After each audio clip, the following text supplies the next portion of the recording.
Dustin Johnson and Justin Thomas are the number 1 and number 2 golfers in the world rankings respectively.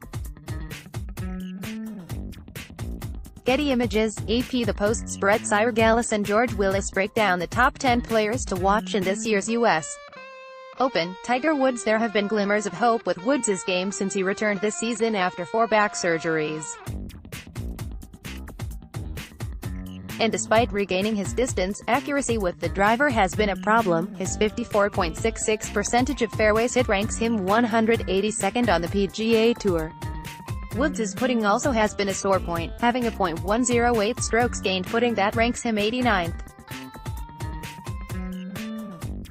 The most recent of Woods' 14 major championships came at the 2008 U.S. Open, his 3rd national championship, but his game will have to improve if he wants to compete this week. Phil Mickelson. The struggle for Mickelson to win a U.S. Open and complete the career Grand Slam has been well documented. Mickelson has 6 second-place U.S.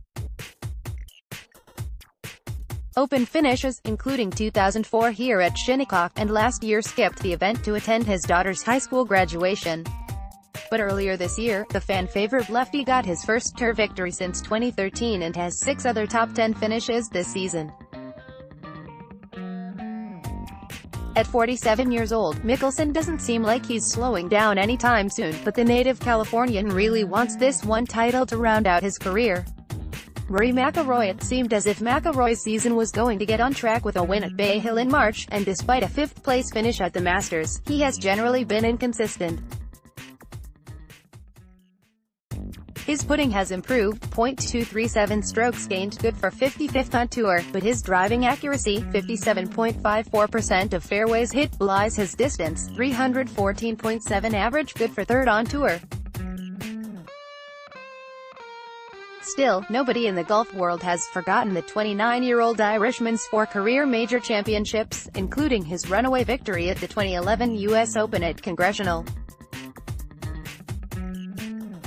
Justin Thomas. The 25-year-old solidified himself as one of the best young players in the game with his first career major at last year's PGA Championship at Quail Hollow, and climbed to reach No. 1 in the world rankings earlier this season. Thomas won the Honda Classic in February and has made the cut in all but one of his events this season. His slight frame but aggressive swing makes his towering tee shots always must-watch, and his stellar short game enables him to average 4.5 birdies per round, the 5th most on tour.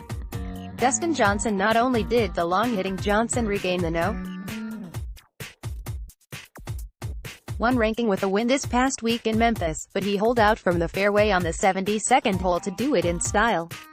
It was Johnson's 2nd victory this season, to go along with a pair of runner-up finishes, and he has his eyes set on reclaiming his status as PGA Player of the Year, as he was in 2016. The 33-year-old knows how to win this championship, securing his lone major at the 2016 U.S. Open at Oakmont despite being penalized for a ball slightly moving on him when trying to putt on the super slick greens. Jason Day. A 2-time winner on tour this year, Day captured the Farmers Insurance Open at Torrey Pines and the Wells Fargo Championship at Quail Hollow. The former No. 1 player in the world is back in form after going winless in 2017 and earning just 5 top 10 finishes after posting 21 the previous 2 years. Day has said he became burned out while striving to become the number 1 player in the world in 2015, when he won 5 times. This will be his 8th U.S. Open. He was 2nd in 2011 and tied for 2nd in 2013 and has 5 top 10 finishes overall. Ricky Fowler. This could be a special few days for Fowler. He got engaged to his girlfriend Allison Stock a few days ago and could win his first major this week. He finished 2nd at the Masters, shooting 65-67 on the weekend, and hopes to carry that form into the year's 2nd major. This will be the 10th U.S. Open for the Oklahoma State alum, who tied for 2nd in 2014. Though he is winless on tour this year, he had a promising showing at the Memorial where he tied for 8th. Brooks Koepka. The defending U.S. Open champion seems to be fully recovered from a torn tendon in his left wrist that sidelined him from January to April this year. Koepka is accustomed to bouncing back from injuries, having endured a dislocated rib and a torn ligament in his ankle in recent years.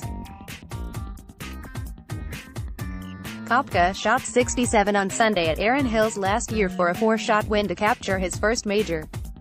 He has been up and down since his return, shooting a 63 on the final day in Fort Worth to finish second and 73 on the final day at the FedEx Street Classic last week to fall to T30. Patrick Reed, the 2018 Masters champion, is the only player in the field who can win the Grand Slam this year, but he will have to play better than has in his past 2 events.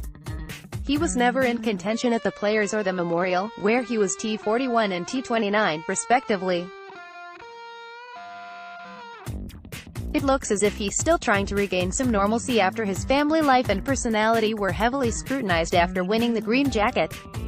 He has yet to reach the top 10 in his 4 previous U.S. Opens, though his 13th place finish last year at Erin Hills was his career best. Jordan Spieth: it has been an awful season by the standards of this 3-time major champion. Spieth not only hasn't won this year, he really hasn't come close.